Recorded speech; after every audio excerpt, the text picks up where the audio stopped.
Hello and welcome to Daily Politics, reaching you from Trust TV here in Abuja. On this program, we discuss issues around politics, policy, and governance. I am Suleiman. Today, we are reviewing the main political issues in 2023. In 2021, the year 2021 started on a bright note for Nigeria, particularly on the diplomatic front, where former Minister of Finance, Dr. Ngozi Okonjo-Iweala, was appointed Director General's office at the World Trade Organization. There are a few other good moments, but beyond that, politics in 2021 remained typically unpredictable and shrouded in the usual spite and tug of war. The major actors from the highest office in the land to the least elective office all made the news in many different ways. Some good, some bad, some very ugly. The issues range from hard news of insecurity in the north to legislations banning open grazing in some states and the report of the NSAS panel in Lagos. But there were also news, soft news, like the news of a councillor in Kano State who sells tea every morning before going to the chambers to make laws. Today we're reviewing all of this and more. Joining me on the program today are two Nigerians who have followed all these issues very keenly all year round. Malam Ahmad Sajo is a former Commissioner of Information in Adamawa State and a leading member of the All Progressives Congress, APC.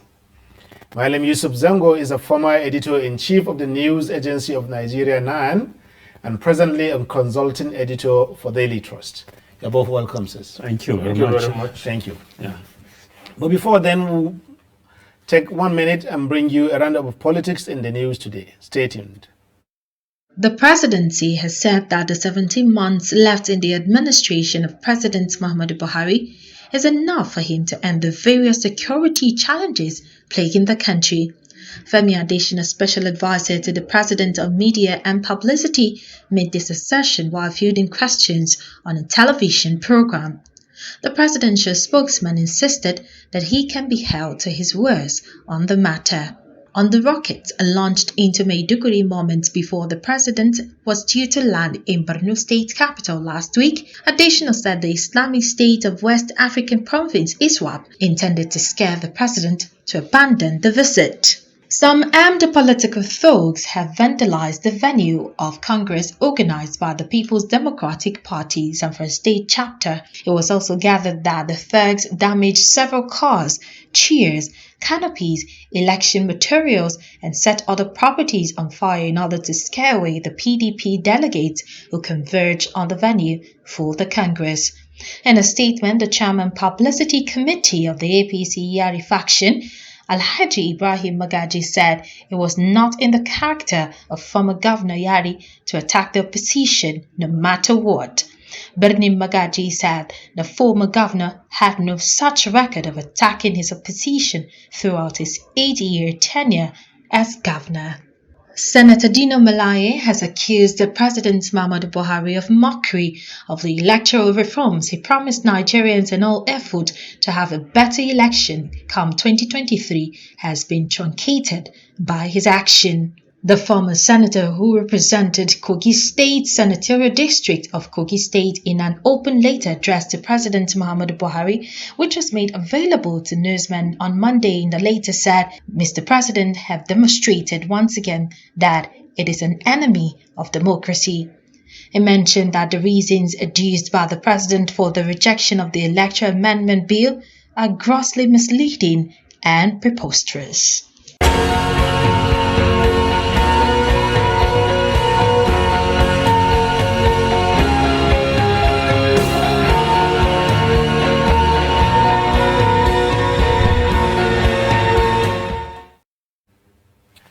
Welcome back. If you're just joining us, this is Daily Politics on Trust TV, and we're talking about the most important political issues in the year 2021. So, sir, I normally start from my right, and then I end on my left. He's familiar with that because he's been on the show before. So, Do you think 2021 has been a different year, or is the same in terms of the kinds of political events that have happened in the last 1 year? To me, not much of a difference from what we had in 2020. Okay. The only difference is that for the March of 2020, we were afflicted by COVID, which limited our movement and by implication even limited our political activities. But soon after, 21 came with the opening up of the society. You find we're back to the same terrace, the same actors, the same events happening over and over again. And to some extent, you could say somebody can even predict that this is how it is going to be. The actors have remained the same, and they have just been doing the same thing they have been doing all along. As you said, outside, maybe once in a while you have good things coming to the country, and like you pointed out, the election of Okonjo Iweala and many other things that happened. But invariably, it's the same. It's okay, invariably the same. So, but it's a good thing to have Dr. Okonjo Iweala elected to the WTO. So maybe I'll go straight from there. Not just the Ngozi Okonjo, but also you have the Adesina, the former Minister of Agriculture at the African Development Bank. So you have two Nigerians that are heading two key institutions, economic institutions on an international level. One regionally, the other globally. Bearing in mind that countries like Japan, the United States, and they all have shares in the African Development Bank, so, and it's owned by more than just African countries. So it's really an international organization like the World Bank and so on. But in what ways can we say this has translated to gains for Nigeria? Because Adesina has been re-elected to a second term now. I think I would have taken off on a very different note. Okay. We're talking about politics. The key activities that happened politically in the country in the year 2021 are invariably the different congresses that held in the two major parties, PDP and APC. We are coming to that, and the convention of the PDP had come and gone, and we're expecting the convention of the APC. These are the major political events, and you could see that even though the PDP had managed to bottle up, the crisis that emanated from their congresses and conventions, it's not going to be for too long, because our politicians have, by and large, learned very little over the years. Now, in the APC, you could see that they were not able to bottle up the deep divisions, Could it be because they're in power now? Because it's the political party in power, and the expectations are very high, and things like that. I think these are the major political events that took place.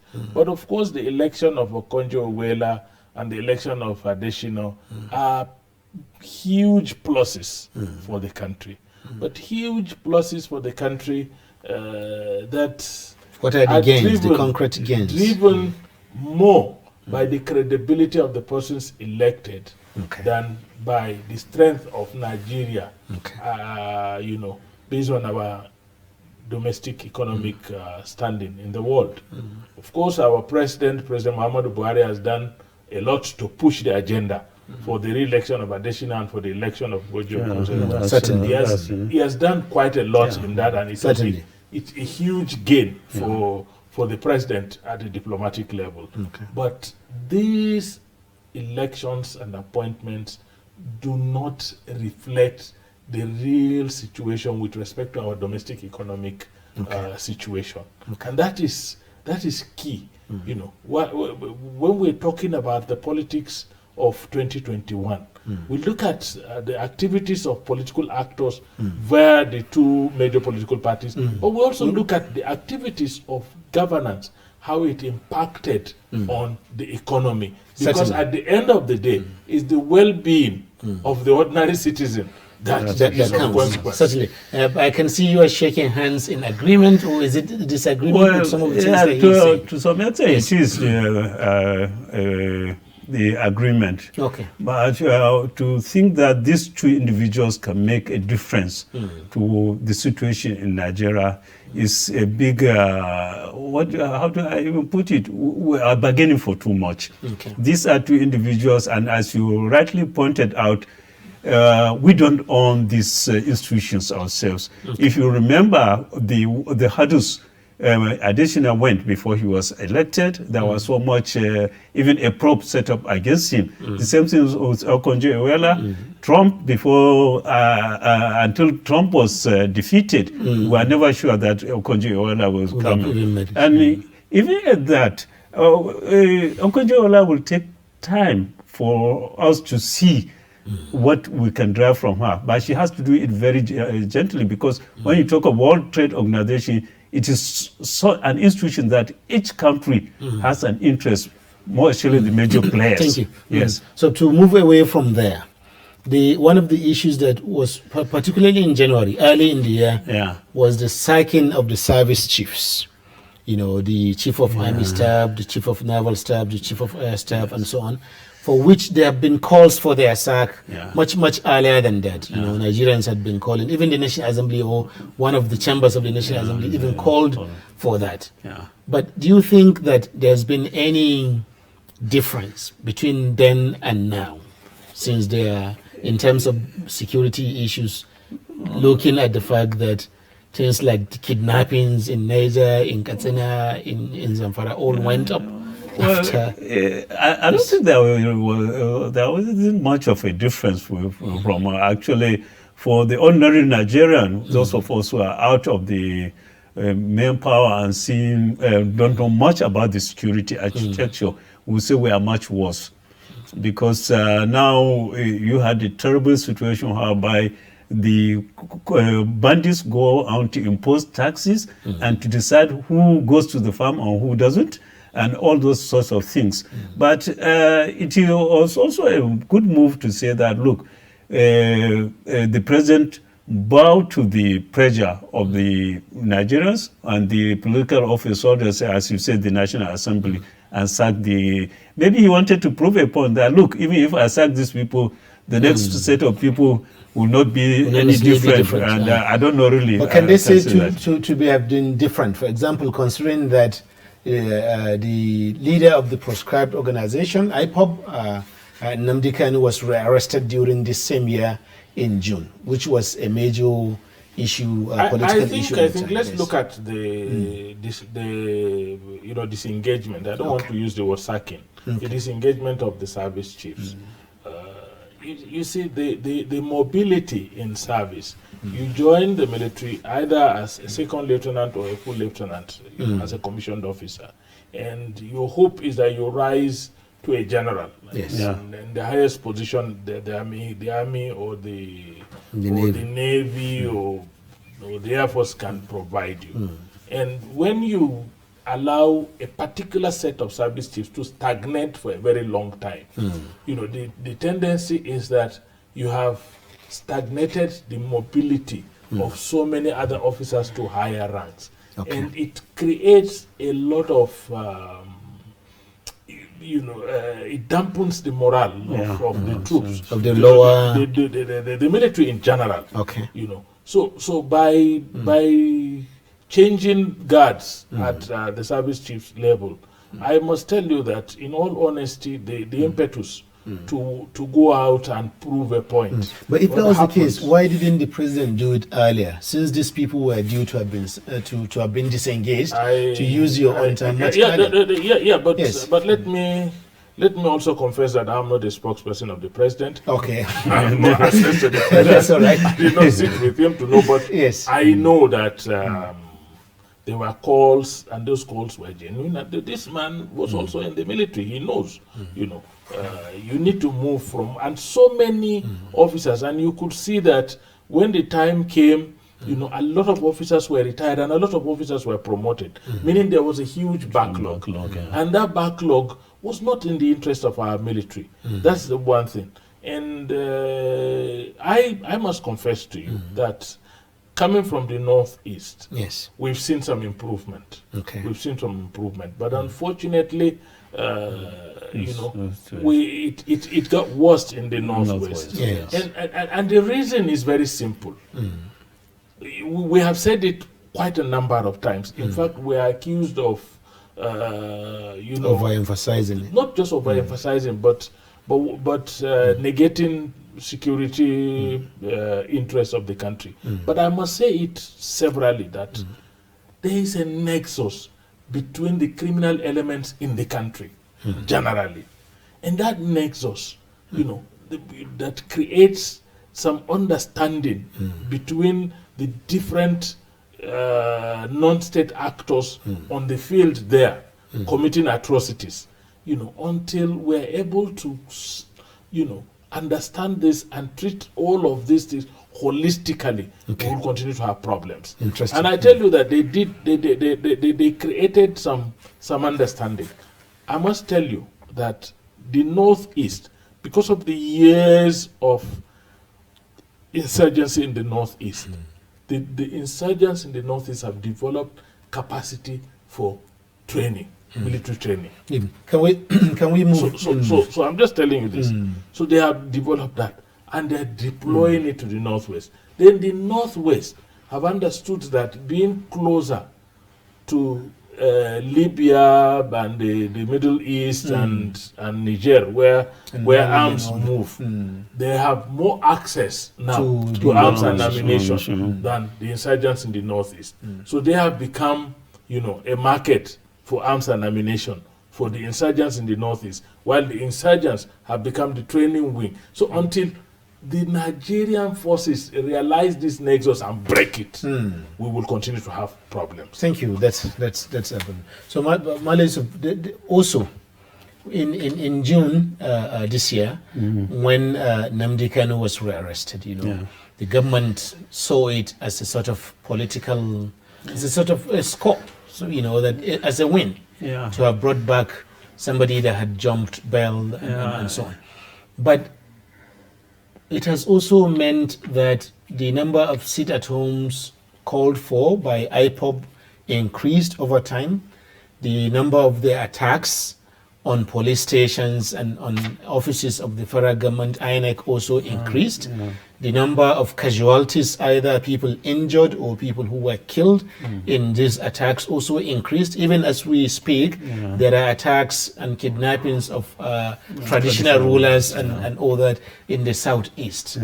How can we, 6 months after, how then do we understand the arrest of, or the rearrest of Nnamdi Kanu, given this context? To me, in the first place, it shouldn't have happened that we allowed him even to jump bail, because this was somebody who was arraigned before a court on a reasonable charge, and because of political pressure, the court granted him bail, and even at that, where did that political pressure come from?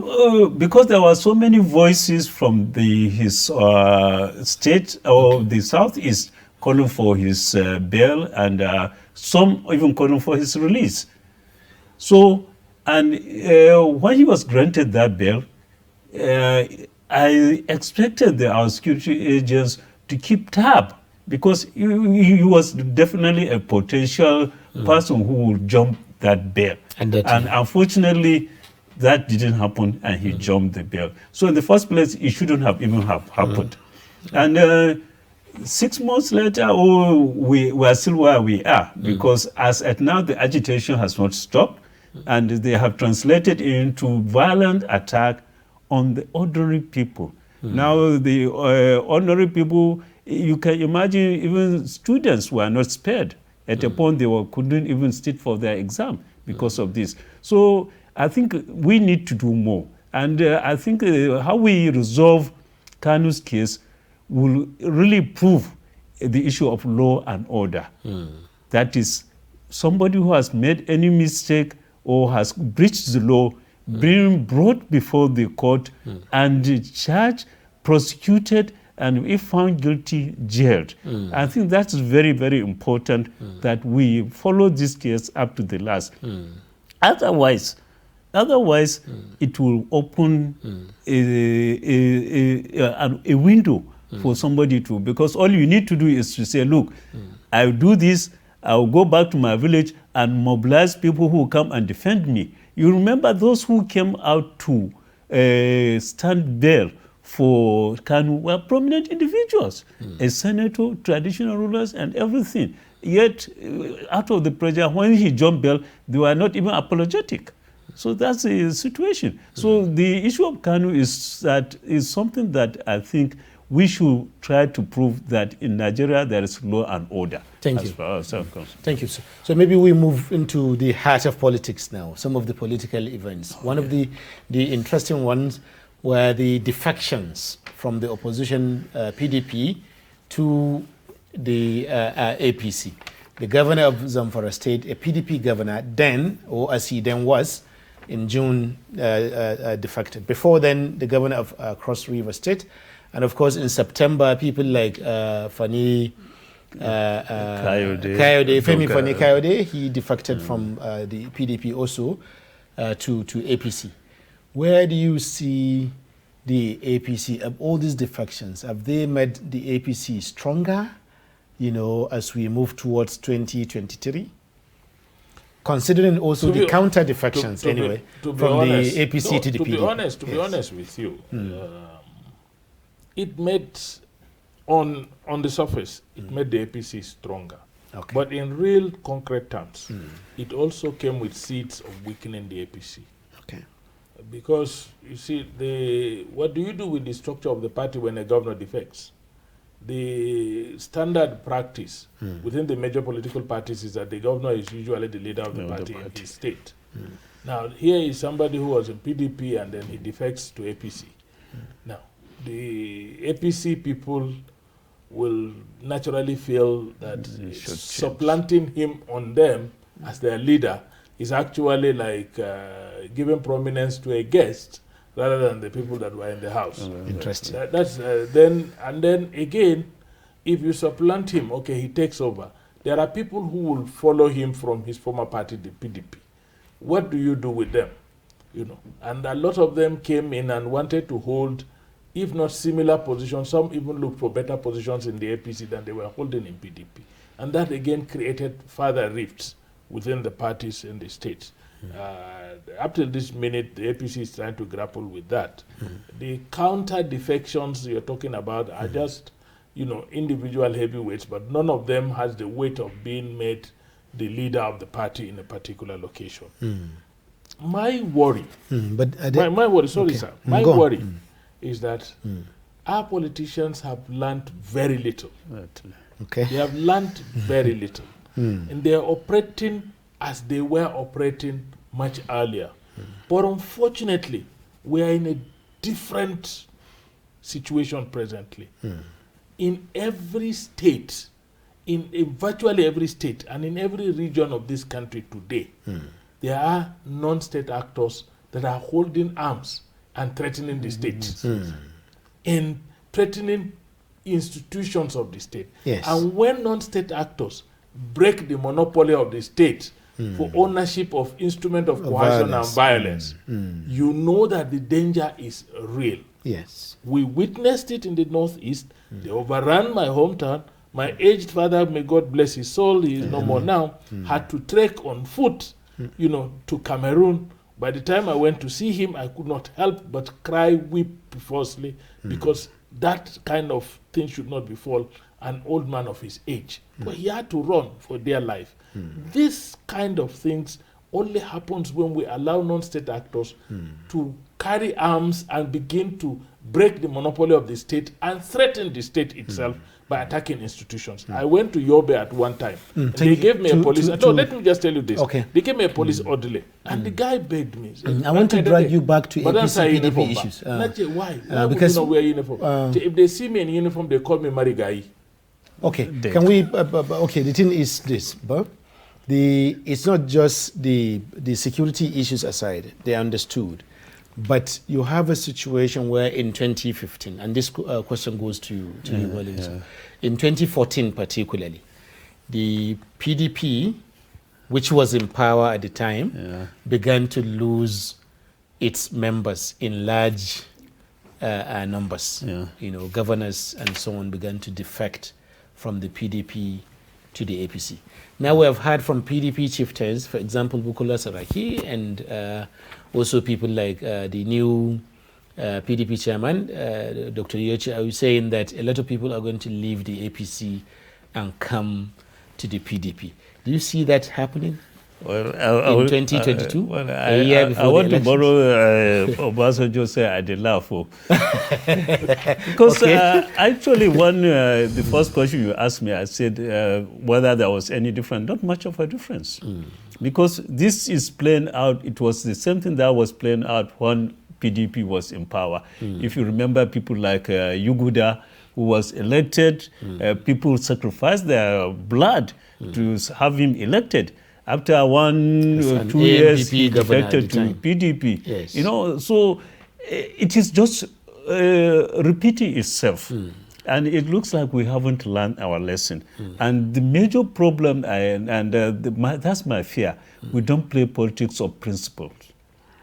You find that in major countries, which we should learn from them, and not only learn from them, we should avoid their mistakes, because they have gone through this, and we should avoid those pitfalls. But we are not even learning. We are even dragging ourselves back. You have a situation whereby somebody has been in the Senate in the U.S. for 40 years. He has been in the Republicans or in the Democrat. The same thing with UK, and even in India, you find that either the Congress Party or BJP or any other party, but they remain there. And they talk about their principles. They don't talk about personalities. They talk about the issues of the party, the agenda of the party, the manifesto of the party. But here it's different. So that's why you will say the more. I think if the PDP will not get new members as we go through. If PDP wins in 2023, you see people moving. And maybe I think because maybe I'm not a politician, you may explain better. I'll tell you why. Thank you. So just before we go, it's good you want to chip in, but let me add to the question that I wanted to ask. Is it possible that, because the PDP, they had a more rancors-free convention.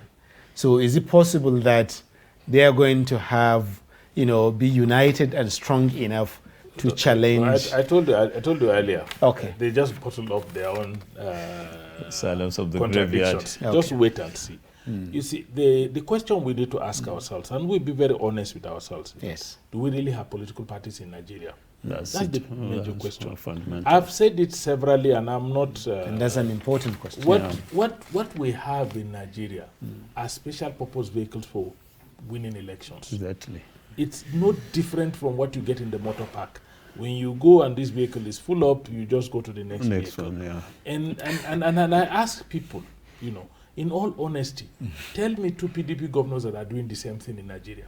Tell me 2 APC governors to say that this is they are following the agenda of the party. Exactly. That's interesting. Everybody does what. Tell me which APC governor is doing exactly what the president is doing. Yeah. So we need to ask ourselves: do we really have political parties, and are these political parties really truly grounded in the people? Are they grounded in some ideology? Are they grounded in their commitment to provide good governance to the people? If we don't answer those questions, we're only talking about PDP will gain members, APC will gain members. But I'm telling you, PDP has its own internal cauldron. It's going to explode. Just wait and see. In fact, APC is even luckier that their own is out on the surface now. If they succeed, let me add myself, if we succeed in managing this seeming crisis here and there, if we succeed in managing them, we will even end up stronger than the PDP. Thank you. Because so maybe when on that note, we just take 1 minute break, and when we return, we continue with other issues like the Lagos NSAS report, and many other issues that happened in the politics of the country over the last 1 year. Thank you for staying with us, viewers. We'll be right back, and when we come back, we'll continue with our discussion on the most important or the major political issues of the year 2021. Stay with us. The board and management of Media Trust Limited invites the general public to its annual Daily Trust Dialogue, themed 2023, The Politics, Economy and Insecurity. Date, 20th January 2022. Location, NAF Conference Center and Suites, Abuja. Time, 10 a.m. prompt. Chairman of the occasion, former Head of State, General Abdulsalami Abubakar, GCFR. Guest Speaker, Governor of Kaduna State, Malan Nasir Ahmed El-Rufai. Guest Speaker, Governor of Ebonyi State, Engineer David Umahi. Guest Speaker, former Chairman, Federal Inland Revenue Service, Mrs. Ifueko Omoigui Okauru. Moderator, Executive Director, Daria Media Nigeria Limited, Kadaria Ahmed. The event will be transmitted live on Trust TV, and all participants must observe COVID-19 protocols and wear their face masks.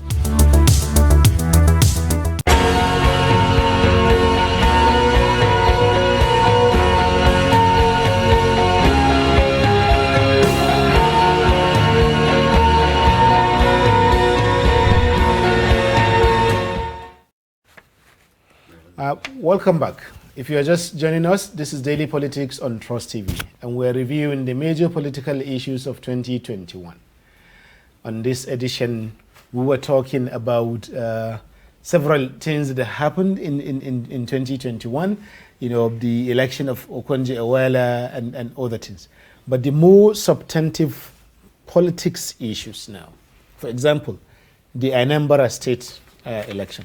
This year, we're having two elections, state elections. Next year. Next year, okay. God willing. God willing. In 2 or 3 days, we'll be saying this year. Certainly. So next year, Yeah. we will be having this. We will be having election in Osun State and then another in Ekiti State, which comes even earlier. Yeah. Do you see that, we're going to have a similar trend as we have in Anambra State, for example, in terms of the amount of tension, the level of tension that accompanied that election, or the deployment of new technology by INEC and other issues? Yes and no, because yes, we may have because of the actors, because sometimes it is the actors. Although I must admit that Anambra is a unique case because of the security situation there. So it will be much less in these two other states which are not facing not much security problem. But the actors are there, and they have started scheming. If you look at it in Osun, there is a problem between the Minister of Internal Affairs and the governor. Yes. And even in Ekiti, it has not been out yet, but I think underground there must be something coming up.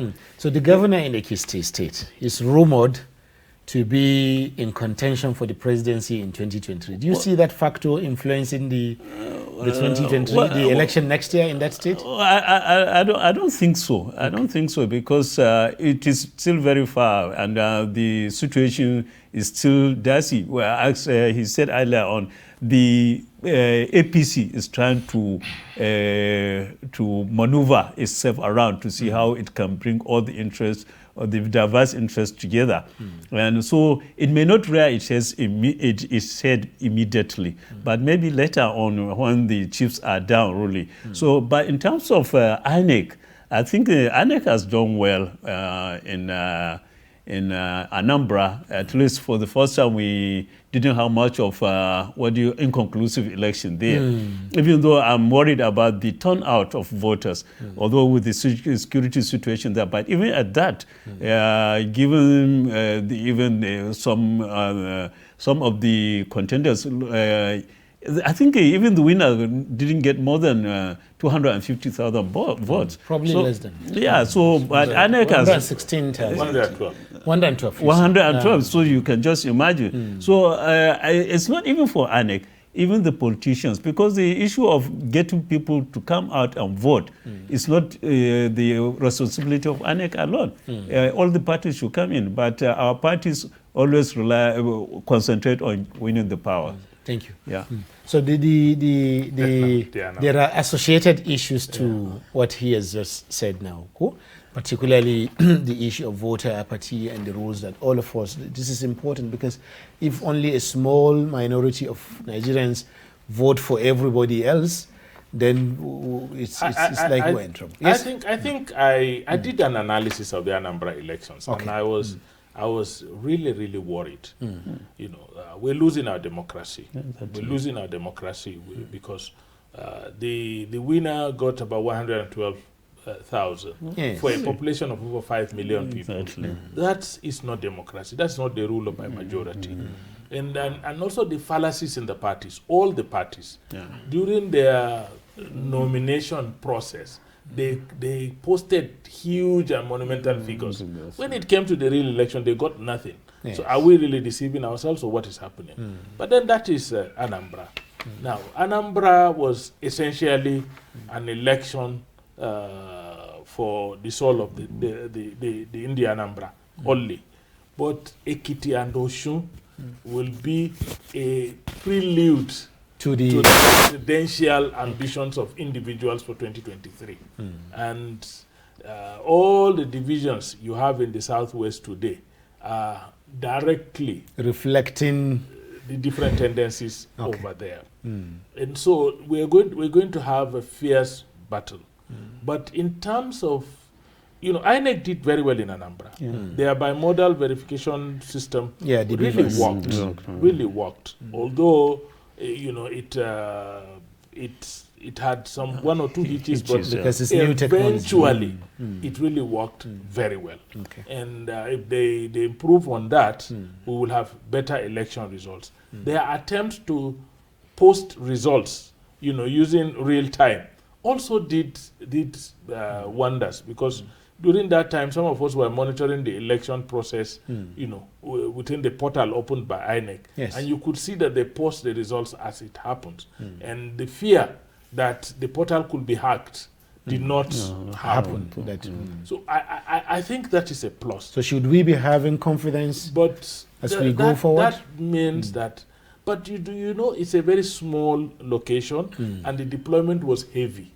Are we going to have the same kind of deployment for a nationwide elections? That's one. But most importantly, and I am more concerned with the fact that the political parties have not displayed sufficient capacity to mobilize Nigerians to be interested in the leadership. And then the second very dangerous thing is that I have heard severally, you know, people say Slodo should not rejoice yet because the Supreme Court has not voted. Okay. So what that means to a large extent is that we are surrendering the electoral process to the determination of the judiciary, the courts. And I mean, 5 people in the Supreme Court will determine for 5 million people in Anambra. I think it doesn't. It's not democracy. We must begin, you know, gradually to recover our democracy and begin to institutionalize a system where the voting majority determine who wins an election. Thank you. So, Marlene, the part of the issue, taking off exactly where he's landed, is the issue of zoning. Maybe to what extent do we think issues like this, you know, demobilize or demotivate or motivate, as the case may be, voters vis-a-vis the ones that you are talking about in terms of policy agenda and so on? To me, it is quite unfortunate that we're putting these issues far and above the fundamental issues of who is capable of ruling us, giving us where we are. Because in the 20 years or so of democracy, have we seen any difference? From PDP to APC, we still complain of the same situation. So why is this so? It is just because we dwelt on these issues of zoning, tribal issues, religious issues. Even within the zones, you find that if it says, okay, we're going to sometimes even within states. Even within states. Because I was discussing, overheard my colleagues talking about in Kaseda said now the Daura people have not had their choice for it. So that kind of thing. We're not talking of who is capable. So I think, and we're just being taken for a ride as electorate. I think that's why I think the CSO, the civil society organizations, should come forward, try to enlighten the people. These are the fundamental issues you should look for. It's not the issue of who from which part of the country this guy comes from, but what is he going to do for you? And it is not even at the national level, even at local government level. If we can find the right people, put them there, hold them to account, that is better. That's why you find after the zoning, the person becomes the leader and he does what he wants. Because he always falls back on his zone to say, look, they are threatening me. By implication, they are also threatening you.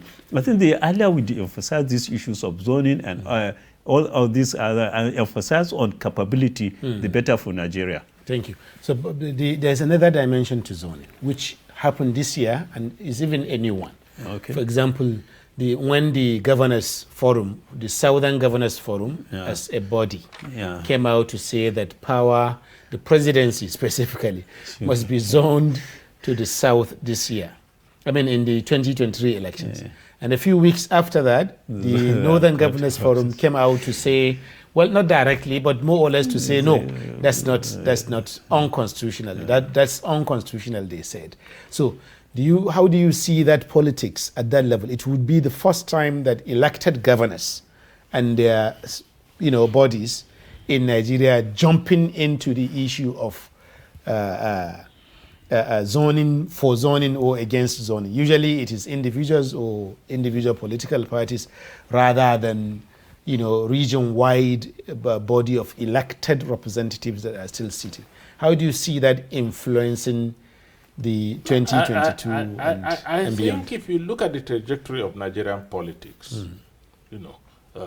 from probably the First Republic to date, the leaders of the subnational entities have always played the most critical role. Whether we like it or not. In the First Republic, you could have a governor general and you could have a prime minister and the president and the rest. But it is the conclave of the regional premiers that actually determined the direction of the country. Let's be honest with ourselves. And then when we came to the Second Republic, it was the governors under the MPM that were calling the shots. And then during the aborted Third Republic, you remember that it was the governors that forced Abiola to take Kinkibe. Because the governors were behind Kinkibe, while the power blocks were behind Abiola. And then when Abiola emerged, the governors said, well, okay, we agree with your emergence as this, but if you don't take Kinkibe, you won't go with us. So again, the governors played a role. I mean, in the Fourth Republic, just notice what happened in PDP. The PDP had what people see as a seamless convention. It wasn't seamless. Okay. It was something that was choreographed and imposed on the PDP by the governors of the PDP. So the governors have realized over time that as leaders of the subnational entities, they have more control over the political process than every other person. And then at this point in time, we also have a president who is not overbearing. I have served in government when we had an overbearing president, a president who could go to the extent of even, sharing national resources according to party allegiances. He can give a governor of his party twice what he gives the governor of another party. Opposition party. Opposition party without care of concern.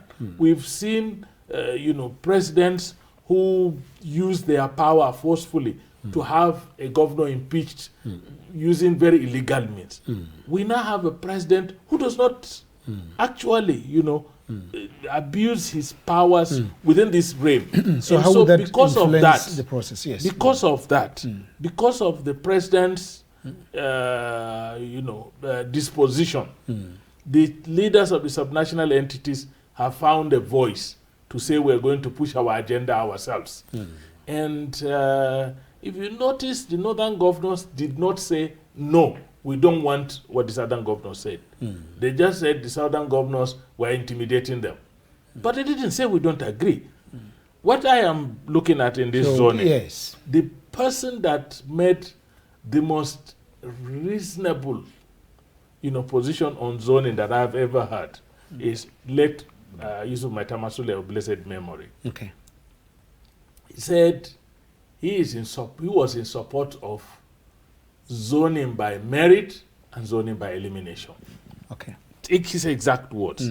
Zoning by merit and zoning by elimination.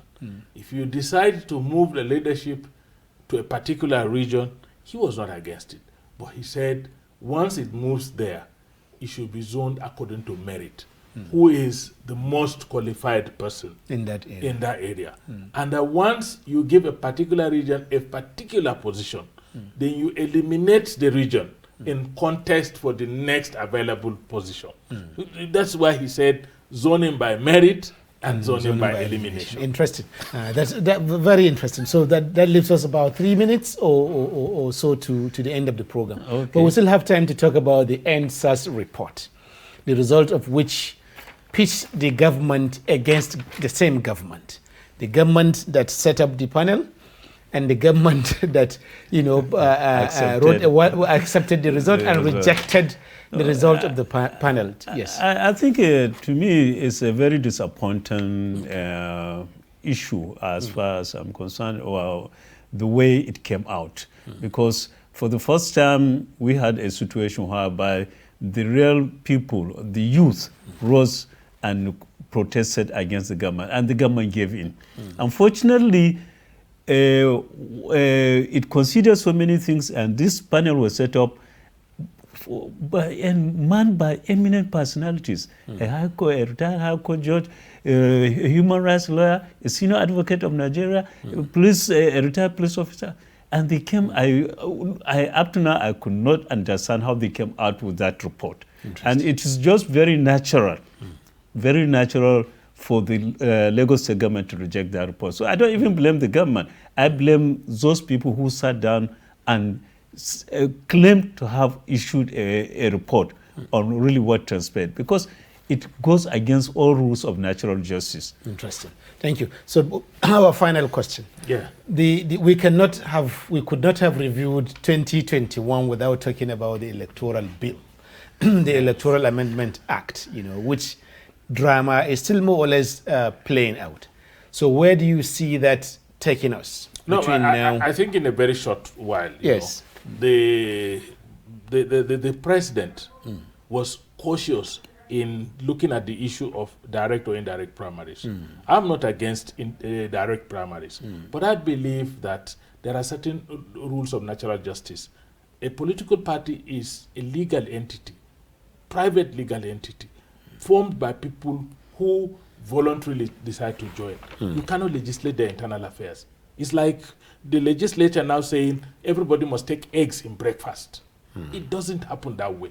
But we could, to a large extent, as members of the different parties, as leaders of different parties, insist that within our parties we amend our constitutions and ensure that it's direct primaries. But to say we are legislating for direct primaries, and the consideration for all these direct primaries... Are you saying the president was right to have dissented on the bill? Absolutely. Okay. Because they were only looking at the PDP and the APC. There are many other political parties that even beg Suleiman to come and run on their candidate. What happens to INEC?